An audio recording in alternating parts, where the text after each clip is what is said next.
Hello everyone, welcome to our YouTube channel. My name is Vinay Joshi and today I am going to make a very important announcement that we are going to launch a very fresh course for HPS 2022. और इस course की जो विशेषता है, जैसा कि हम पिछले 3 वर्षों से ऑनलाइन माध्यम के द्वारा quality and affordable education particularly Himachal के अंदर प्रोवाइड करने का प्रयास कर रहे हैं, तो ये कोर्स भी इस मुहिम को ही आगे लेकर जाता है। और before directly going into the details of the course कि इस कोर्सेज के अंदर क्या की फीचर्स हैं which you could easily able to find out अगर आप डिस्क्रिप्शन में जाके इन कोर्सेज के डेमो लेक्चर्स और इन कोर्सेज के कैरेक्टरिस्टिक्स को पढ़ेंगे तो वहां पर भी आपको इजीली मिल जाएंगे। But before going directly into the courses, मैं पहले बताना चाहूंगा उन विद्यार्थियों या उन व्यक्तियों को जो इस चैनल को देख रहे हैं या मुझे सुन रहे हैं कि who should prepare for this examination, कि कौन है वे लोग जिन्हें इस एग्जामिनेशन की तैयारी करनी चाहिए। दूसरा, अगर तैयारी करनी है तो how one should prepare for this examination, क्या केवल हमारी गाइडेड स्टडी के द्वारा ही एग्जाम क्लियर हो सकता है? तो वे विद्यार्थी भी हैं जो शायद हमसे कभी नहीं पढ़े, उन्होंने भी इस एग्जामिनेशन को क्वालिफाई किया है, तो how one should prepare for this examination. तो इन दो पहलुओं के ऊपर आज का डिस्कोर्स रहेगा। Starting with the very first topic for the day is who should prepare for this examination, कि किसको तैयारी करनी चाहिए। जनरली इस एग्जामिनेशन से जुड़े 3 मिथ हैं जिनके ऊपर मैं प्रकाश डालूंगा और आप इसको अपनी लाइफ के साथ साथ शायद रिलेट कर सकते हैं कि अभी नहीं या पिछले कुछ सालों में, कुछ महीनों में या आगे जाके आपको इन मिथ के बारे में लगेगा कि शायद ये 3 मिथ हैं जो आपको इस तैयारी को करने से रोकते हैं। Myth number 1, this examination is meant for elite classes. वे लोग जो इलीट हैं, जिनके बैकग्राउंड में, पेरेंट बैकग्राउंड में लोग ब्यूरोक्रेट हैं, शायद वे ही लोग इस एग्जामिनेशन को परस्यू करते हैं। सेकंड मिथ होता है शायद इस एग्जामिनेशन को वे लोग परस्यू करते हैं जिनके पास पैसा है कोचिंग करने का, और वो चंडीगढ़ और दिल्ली के महंगे इंस्टीट्यूट्स जिनकी फीस शायद 1.5 से 2 लाख रुपए है और 2 से 3 वर्ष रहने का 4 से 5 लाख रुपए का खर्चा है, तो शायद जो लोग अपने बच्चों को 5 लाख से ज्यादा पैसा खर्च करने की क्षमता रखते हैं, आर्थिक क्षमता रखते हैं 2 या 3 वर्षों के अंदर, वे लोग इस तैयारी को परस्यू कर सकते हैं। मिथ नंबर 3, कि शायद वे लोग इस तैयारी को परस्यू करते हैं जो बेस्ट ऑफ द कॉलेजेस से बड़े हैं, बेस्ट ऑफ द स्कूल से एजुकेटेड हैं और वे लोग बहुत शार्प हैं, वो इस एग्जामिनेशन को परस्यू करते हैं। तो these are the 3 myths around civil services. जब हमने भी अपने जमाने में तैयारी शुरू करी तो हम भी शायद कहीं ना कहीं these were the greatest hiccups which were actually working as a hindrance कि हम इस तैयारी को शुरू करें या ना करें। तो in my opinion these are not the real hiccups, these are just the psychological impediments जो आपको इस तैयारी को करने से रोकते हैं। तो नंबर फर्स्ट, कि क्या जिनके पेरेंट्स एलीट हैं, जो ब्यूरोक्रेसी से बैकग्राउंड रखते हैं, वे इस तैयारी को करेंगे? तो अगर आप पास्ट ईयर टॉपर्स को देख लीजिए, ठीक है, चाहे वो इस साल की टॉपर शिखा है या ओशिन है या मोहित रतन है, या मेरे जब अन्य यूट्यूब चैनल के ऊपर देखा कि जो शायद रैंक फर्स्ट है, रैंक सेकंड को भी मैंने देखा, रैंक थर्ड को भी देखा, तो मुझे ऐसा आभास हुआ कि शायद ये वे ही लोग हैं जो हम जैसे और आप जैसे लोग हैं। इन्होंने बस सही समय में सही दिशा के साथ बहुत मेहनत से इस एग्जामिनेशन को क्वालिफाई किया। इन जिनको मैं डायरेक्टली जानता हूं, मेरी ओपिनियन में none of them were from the elite background. सब बहुत हमारी तरह मॉडेस्ट एंड हम्बल बैकग्राउंड से थे, पेरेंट्स थोड़े बहुत पढ़े लिखे थे और उन्होंने अपने बच्चों के लिए कोई एक शायद सपना देखा या बच्चों ने अपने लिए कुछ सपना देखा और उन्होंने उस सपने के लिए बहुत प्रयास करे और कुछ वर्षों के अंदर साकार भी करे। सेकंड मिथ इज, तो क्या ये एग्जामिनेशन बहुत पैसे वाले लोग क्लियर करते हैं जो कोचिंग करते हैं? तो अगर आप हमारी टॉपर्स आकांक्षा को देखेंगे, अगर आप टॉपर शिखा को देखेंगे, मेरे ओपिनियन में डायरेक्ट ये 2 टॉपर हैं जिन्होंने बिना कोचिंग के शायद इस एग्जामिनेशन को क्वालिफाई किया। अगर एलाइड रैंक 1 यामिनी को देखेंगे तो घर बैठे स्टडीज के द्वारा ही, सेल्फ स्टडीज के द्वारा उन्होंने एग्जामिनेशन को क्वालिफाई किया। तो इन एग्जामिनेशन को सेल्फ स्टडी के द्वारा भी क्वालिफाई किया जा सकता है। ऑलराइट, तो इट इज नॉट लाइक कि आपने महंगे शहरों में रहना जरूरी है just for the sake of clearing these examination. Number third myth, तो क्या ये एग्जामिनेशन बहुत अच्छी जगहों से पढ़े हुए बहुत शार्प लोग क्लियर करते हैं? नहीं है ऐसा। अगर आप हमारे जितने भी टॉपर्स हैं या आप आपके सराउंडिंग में या आपके संपर्क में अगर कोई टॉपर है तो आप देखेंगे कि वो हिमाचल के ही कॉलेजेस से पढ़े हैं, वहीं के स्कूल से पढ़े हैं, कोई बहुत बड़े स्कूल से, बड़े बड़े कॉलेजेस से नहीं पढ़े हुए। साधारण कॉलेज, ज्यादा से ज्यादा एनआईटी हमीरपुर, एचपीयू शिमला या इन कॉलेजेस से पढ़े हुए विद्यार्थी ही हैं। बस उन्होंने सही मेहनत करी, सही दिशा में मेहनत करी, जिसकी वजह से उनको सफलता प्राप्त हुई। ऑलराइट, तो दीज आर द मिथ। अगर ये वे लोग भी कर सकते हैं और अगर आप देखें तो आप भी इस एग्जामिनेशन को परस्यू कर सकते हैं। सेकंड पार्ट को मैं एड्रेस करूंगा। अगर आपने मन में ठान लिया है कि yes, I belong to a middle class family, I belong to a modest family, but at least I have in my heart कि I should serve the people in this society and in the country at large, तो आप इस तैयारी को अवश्य करें।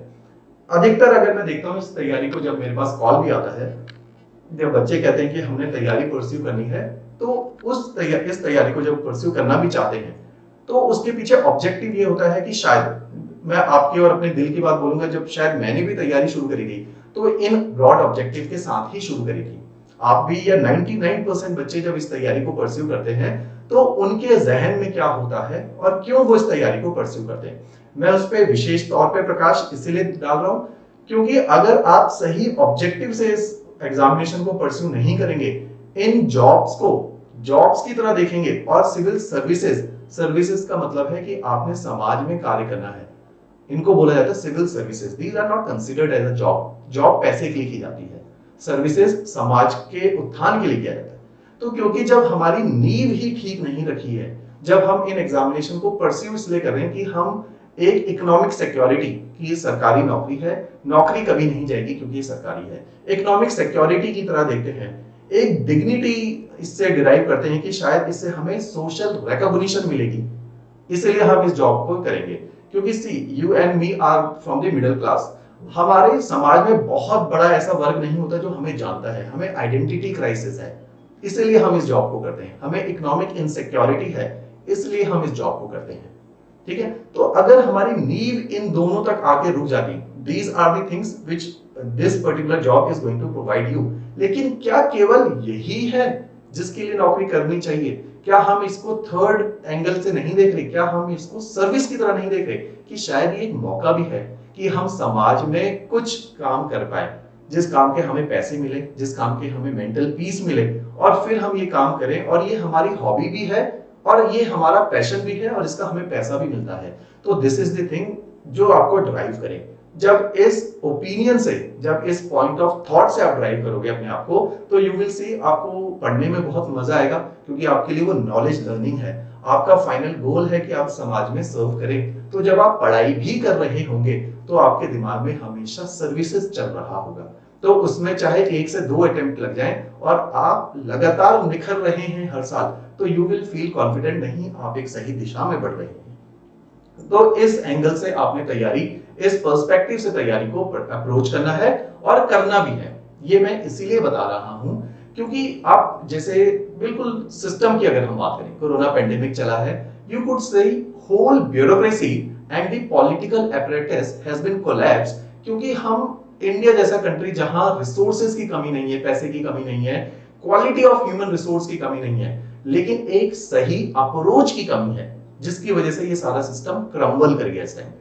ठीक है, क्योंकि शायद जो पॉलिटिक्स में गया वो इस विचारधारा से नहीं गया, जो शायद ब्यूरोक्रेट भी बना वो इस विचारधारा से नहीं बना, उन्होंने बस इसको इकोनॉमिक सिक्योरिटी और एक डिग्निटी की तरह इस जॉब को समझा, इस सर्विसेज को समझा, और इससे ज्यादा उन्होंने कुछ करने का प्रयास नहीं किया, आउट ऑफ बॉक्स नहीं सोचा।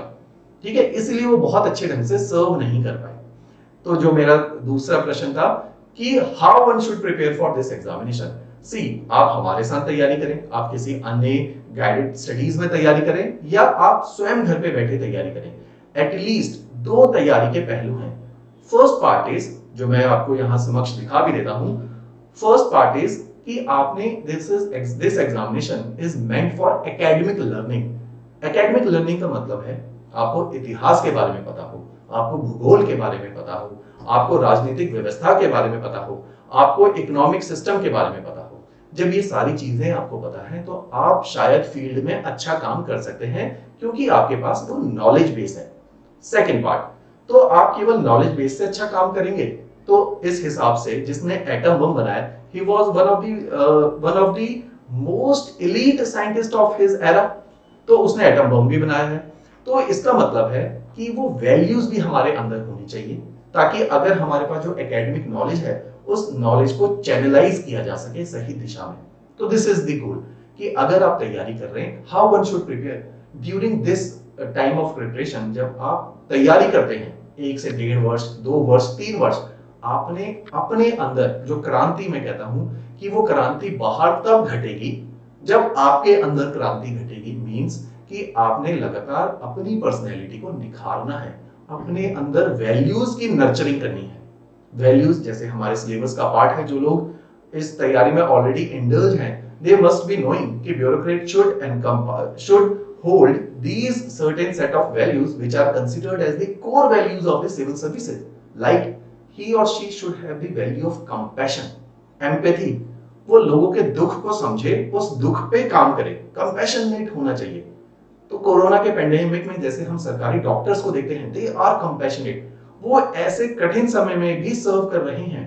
दूसरी तरफ प्राइवेट में शायद वे डॉक्टर भी हैं जिन्होंने इंजेक्शंस की और दवाइयों की और ऑक्सीजन की होर्डिंग करके लाखों रुपए भी कमाए हैं। तो दोनों ही उदाहरण हमारे समाज में हैं। हमारे ही समाज में राम है, हमारे ही समाज में दुर्योधन और रावण है, जिनकी जैसे दुर्योधन और रावण के अंदर कॉमन क्या है, they want to possess everything.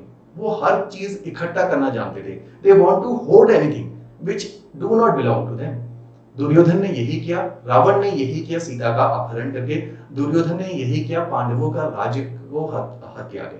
Alright, तो दीज आर द क्वालिटी जो एक शायद ब्यूरोक्रेट में नहीं होनी चाहिए, और मेरी नजर में किसी नागरिक में भी नहीं होनी चाहिए। क्योंकि ब्यूरोक्रेट पॉलिटिशियन को हम बहुत आसानी से गाली दे देते हैं, सिस्टम को गाली दे देते हैं। हम शायद कभी अपने आप को गाली नहीं देते। हम ये नहीं जानते, सोचते कि ये लोकतंत्र है, इन लोगों को या ये लोग हमारे बीच में से ही आईएएस बने हैं, एचएएस बने हैं और पॉलिटिशियंस बने हैं। अगर हम ही ठीक नहीं हैं, कल को चाहे हम पुलिस में चाहे ब्यूरोक्रेसी में या चाहे पॉलिटिक्स में, ये तीनों सिस्टम ही हम करप्ट कर देंगे, क्योंकि हम करप्ट हैं। तो पहली जो सुई है वो हमारी तरफ उठती है कि एग्जैक्टली क्या हमारे अंदर, क्या मेरे अंदर, क्या आपके अंदर वो वैल्यू सिस्टम है कि हम इस समाज में सर्व करने के लायक हैं। तो this is how I approach कि एम्पैथी और कंपैशन सबसे इंपॉर्टेंट है बाकी सारी वैल्यूज को ड्राइव करने के। सेकंड मोस्ट इंपॉर्टेंट वैल्यू, ये दो वैल्यू आप अपने जीवन में उतार लो, एज अ नागरिक, as a citizen, as a common man, आप कभी सफर नहीं करोगे और आप जीवन में आगे ही बढ़ोगे। Second most important value is courage. Courage का मतलब होता है कि अगर कंपैशन है तो उस कंपैशन को एग्जीक्यूट करने की हिम्मत होनी चाहिए। जो आज के सिनेरियो में you should know when to say no and you should have the courage to say no। अगर ब्यूरोक्रेसी में आप हर बार अपने पॉलिटिकल लीडर की गलत बात को भी हाँ करते जाओगे और हर बात इंप्लीमेंट करोगे, तो आप में करेज की कमी है। आपने गलत को गलत बोलने की हिम्मत दिखानी है, ताकि आप अपने अंदर के कंपैशन को एग्जीक्यूट कर पाओ और लोगों को सर्व कर पाओ। तो अगर हम बोलते हैं how one should prepare for this examination, तो मेरी दृष्टि में एकेडमिक लर्निंग सेकंड है। फर्स्ट इज कि आपने अपनी पर्सनैलिटी बिल्ड करनी है, वैल्यू सिस्टम अपने अंदर प्लेस करना है। मेरे प्रैक्टिकल अनुभव में मैं 2 किताबें खुद भी पढ़ता हूं और इन किताबों को पढ़ के आपको भी अवश्य रिकमेंड करता हूं। लोग कई प्रकार के नॉवेल्स पढ़ते हैं, मुझे बहुत अच्छी अगर कोई किताब लगती है वो लगती है कि गीता की कमेंट्री। कई सारे लोगों ने कमेंट्रीज लिखी है, get one of them, 2 of them, 3 of them. I have at least more than 10 commentaries which I have read so far, और मैं अभी भी ढूंढता रहता हूं और किसी की कमेंट्री। मैं गीता को जरूर पढ़ता हूं, मल्टीपल टाइम्स पढ़ चुका, तो उससे मेरे को काफी सारे उदाहरण मिलते हैं लाइफ में रिलेट करने के लिए। Second is get a commentary on Ramayan, क्योंकि ये 2 अगर किताबें आप पढ़ोगे, इन दोनों के अंदर डिस्प्यूट्स भी हैं, पर्सनल रिलेशंस, एक भाई का लक्ष्मण का राम के साथ रिलेशन, या राम का सीता के साथ रिलेशन, अपने पिता के साथ रिलेशन, ठीक है, एक मित्र के साथ रिलेशन, बहुत अच्छे से दिया हुआ है। अगर आप महाभारत को पढ़े तो हिंदुस्तान में आप 2 बातें अवश्य देखेंगे कि रामायण और महाभारत में 2 बहुत बड़े वॉर का जिक्र हुआ है कि आप सबसे बड़ी एथिकल किताबें लिख रहे हो और आपने वॉर को इतना डिस्क्राइब किया, विविडली डिस्क्राइब किया, तो what could be the reason behind it. इन दोनों के अंदर जो वॉर है वो सड़क की लड़ाई नहीं है, these are not the disputes or the fight, these were wars। और हिंदुस्तान में जो वॉर हुए हैं वो आइडियोलॉजी के बेसिस पे हुए।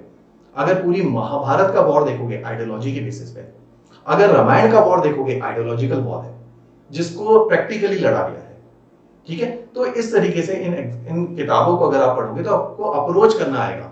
आप देखोगे कि हर वॉर के बाद जब रामायण घटित होती है, रावण का वध होता है, तो राम लक्ष्मण को भेजते हैं कि इतना बड़ा ज्ञानी मर रहा है, आप उसके समक्ष जाइए और उसके आगे हाथ जोड़कर आप उससे लास्ट ज्ञान उससे ले लीजिए। इतना बड़ा ज्ञानी है वो कि राम लक्ष्मण को भेज रहा है, और लक्ष्मण है, वो अपने एटीट्यूड में जाके रावण को बोलता है कि वी हैव किल्ड यू और नियरली किल्ड यू, तो हम आपकी सारी संपत्ति और आपके मालिक हैं। अब इवन वी आर दी मालिक ऑफ योर नॉलेज, तो आपके पास जो भी आप मुझे दे दो।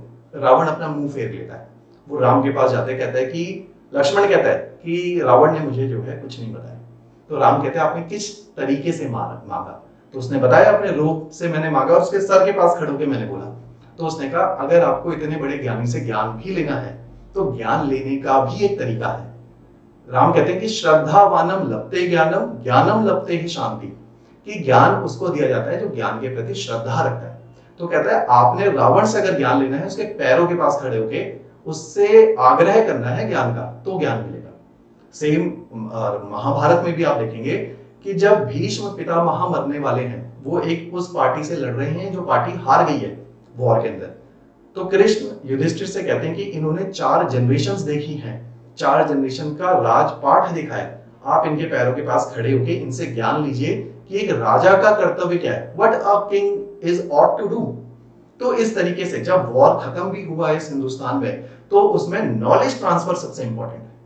तो आपने भी जब इन किताबों को पढ़ना है तो आपने उस दृष्टि से पढ़ना है कि आप इनसे कुछ सीखें।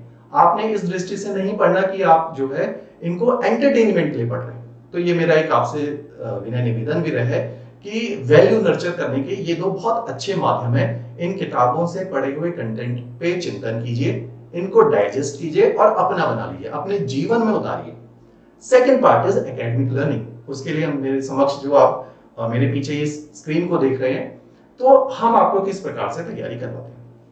तैयारी का फॉर्मूला बिल्कुल सिंपल है। ये तैयारी आप घर पे भी कर सकते हैं, बिना हमसे जुड़े भी कर सकते हैं, इस वीडियो से सीख के कर सकते हैं, और मेरे बहुत सारे वीडियो YouTube चैनल के ऊपर फ्री ऑफ कॉस्ट है, उनसे आप अपनी एक स्ट्रेटेजी बना सकते हैं और तैयारी को एक दिशा दे सकते हैं। इस पूरी तैयारी को मैं बोलता हूं it is a preparation which is process bounded. Process bounded अर्थ शब्द का अर्थ लिख लीजिए, जो कम समय और कम एनर्जी के साथ आपके गोल को अचीव करने में हेल्प करती है। This is the process bounded approach. हम आपको डिसिप्लिन रखते हैं, हमारा जैसा करिकुलम है, ये 1.25 साल का कोर्स आपके पोर्टल के ऊपर या हमारी वेबसाइट के ऊपर रखा मिलेगा। इस कोर्स के अंदर 9 महीनों तक आपके डेली एक लेक्चर आएगा, वो लेक्चर आपने सुनना है। हर लेक्चर के कॉरस्पॉन्डिंग आपको नोट्स मिलेंगे, नोट्स के अंदर प्रीवियस ईयर क्वेश्चंस इंसर्टेड है, प्रीलिम्स के हों या मेंस के हों, वो प्रैक्टिस के लिए हैं। कुछ नए सवाल भी हैं जो उनसे कठिन है, जो अभी तक नहीं आया, ताकि आपको कठिन सवालों के लिए भी प्रिपेयर किया जा सके। इस तरीके से हम इसको प्रोसेस बाउंडेड अप्रोच बोलते हैं। 9 महीने तक आपने सारे सब्जेक्ट को डिस्क्रीट फॉर्म में टीचर से सुनना है और उनको ग्रहण करना है। 9 महीनों के उपरांत आपने क्या करना है कि प्रीलिम्स और मेंस की तैयारी को स्टार्ट कर देना है। आपने जो अभी तक ज्ञान लिया है, इस ज्ञान पे मंथन करना है, चिंतन करना है और डाइजेस्ट करना है, और इस ज्ञान को इंटरनलाइज कर लेना है, इम्बाइब करना है। और जो डिस्क्रीट टॉपिक आज तक पढ़े थे, just develop a habit of making a organic connection between all of them. और इस तरीके से ये नोट्स, ये मटेरियल, ये लेक्चर सब आपके हो जाएंगे।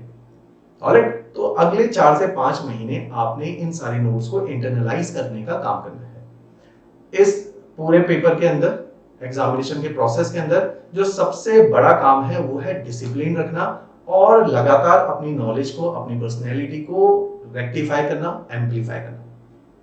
तो जिन लोगों का सिलेक्शन भी हुआ है, या मैं अपने अनुभव से आपको बताऊं, असली फेज पढ़ाई का तब शुरू होता है जिस दिन हमारी क्लासेस बंद होती हैं और आप पूरी तरीके से बस नॉलेज को डाइजेस्ट कर रहे हैं। Digestion is more important than acceptance.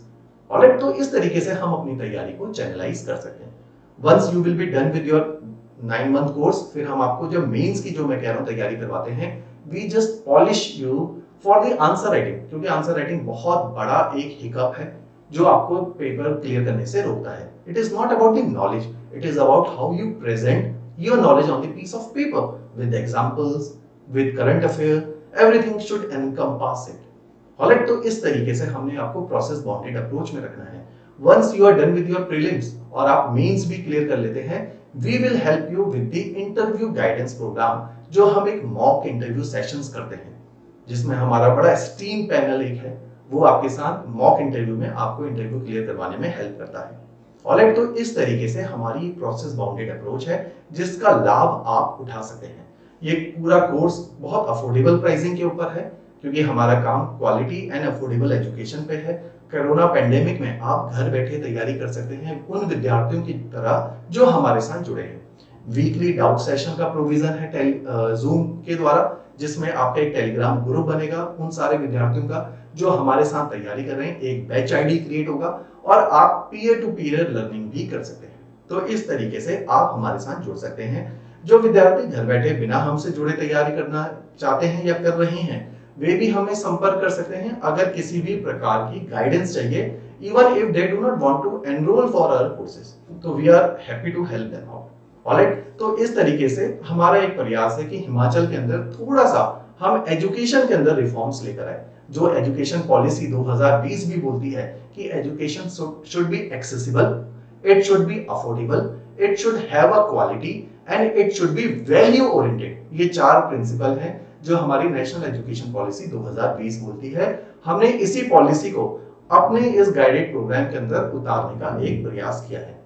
मेरा फोन नंबर जो कि पर्सनली मेरे पास रहता है, जो विद्यार्थी बहुत सीरियस हैं पढ़ाई में या उनको लगता है कि शायद उन्हें ये तैयारी करनी चाहिए, they can call me up. Mostly हमें जो कॉल करते हैं बहुत सीरियस एस्पिरेंट ही हैं जो हमारे साथ जुड़े हैं। बहुत सारे वर्किंग प्रोफेशनल्स, एक्स सर्विसमैन, वे विमेन जो जिन्होंने शादी के बाद शायद आज तक तैयारी नहीं कर पाई थी क्योंकि फैमिली रिस्पॉन्सिबिलिटीज थी, सिटी नहीं छोड़ सकती थी, क्वालिटी एजुकेशन उन तक नहीं पहुंच रही थी, वे हमारे अभी के करंट विद्यार्थी हैं। Ex serviceman, working professional from Bangalore, Mumbai, Pune and even from outside the India. बहुत सारे लोग बाहर से बैठे तैयारी कर रहे हैं और बहुत सारे वे विद्यार्थी जो समझदार हैं, जो अभी शायद सेकंड और थर्ड ईयर में है, लेकिन दे हैव द रियलाइजेशन कि this examination, this preparation is a big preparation. We could not do it in the span of 5-6 months. तो वे अभी से ही 1-1.5 साल के कोर्स में इस हमारे साथ एनरोल है। तो वे विद्यार्थी भी इस तैयारी को परस्यू कर सकते हैं। मेरे सारे नंबर डिस्क्रिप्शन बॉक्स में है। इस डिस्क्रिप्शन बॉक्स में सारी डिटेल्स हमारे कोर्सेज के regarding and you can watch them any time. Alright, चलो थैंक्स अ लॉट।